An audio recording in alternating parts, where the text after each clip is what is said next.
Integer variables are great for working with whole numbers, but there will often be times when you will want to work with numbers that have decimal places, such as when working with currency values.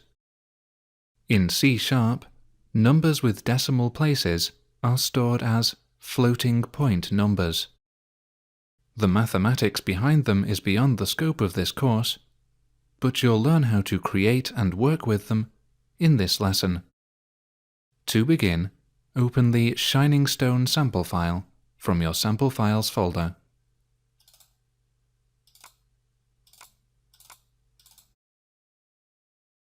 And open the code behind file of by.aspx if it isn't open already. Now you're going to add a float variable. Click in the Page Load event handler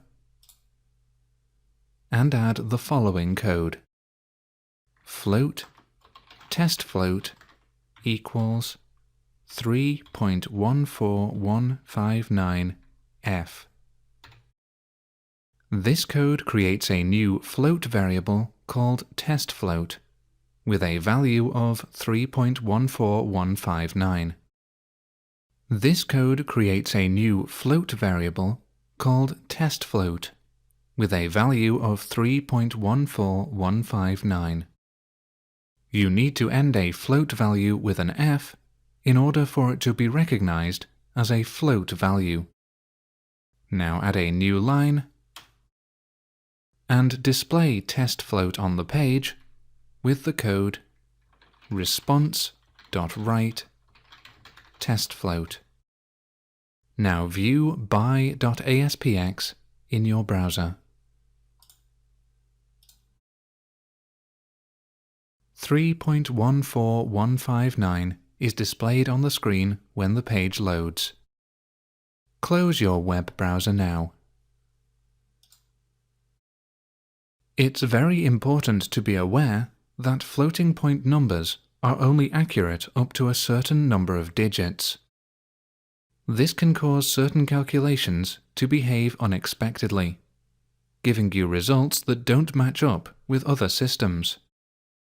There are three floating point variable types in C#: float, double, and decimal.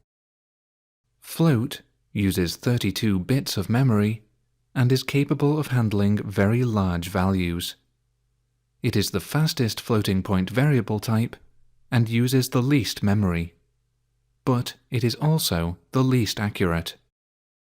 Double uses 64 bits of memory and can handle even larger values than float. It is more accurate than float. Decimal uses 128 bits of memory and is the most accurate floating point variable type. You should always use the decimal variable type when working with currency values. Use float and double when you need fast calculations and aren't worried about absolute accuracy. Just like int is a shortcut to int32, as you learned in lesson 5.4, float, double, and decimal are shortcuts to single, double, and decimal.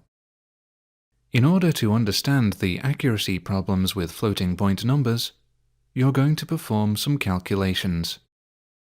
First, you'll need a calculator, or to open Windows Calculator.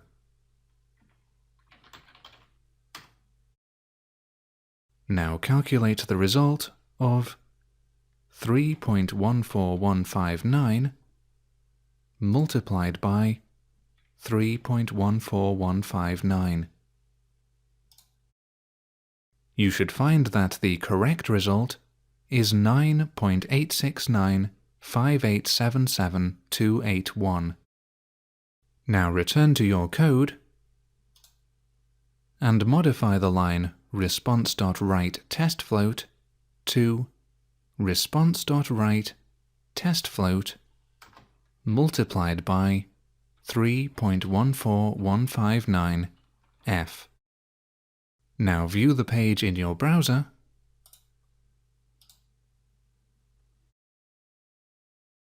and the result that is returned is 9.869589.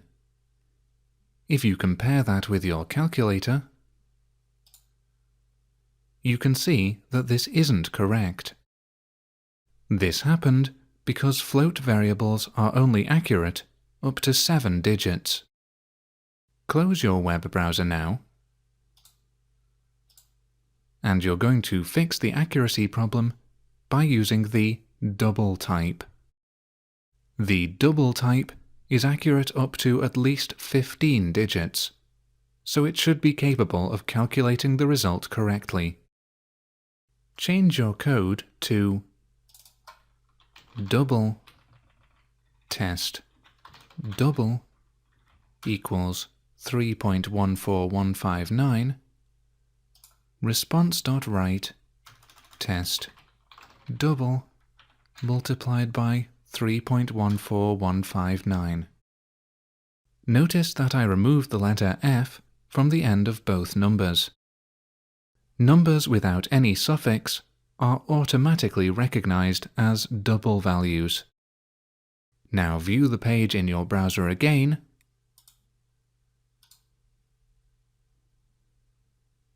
and if you compare the result to your calculator again,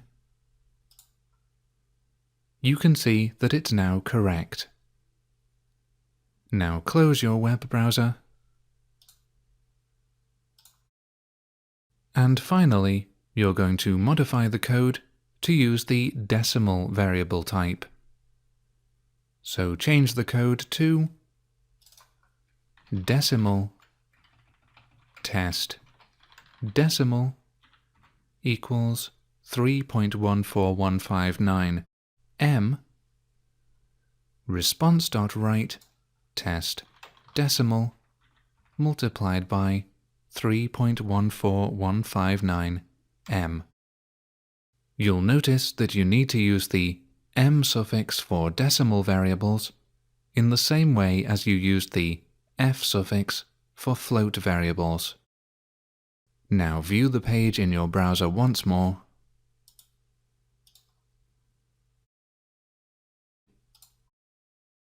and once again you can see that the result is correct. Close your web browser now, and close Visual Studio.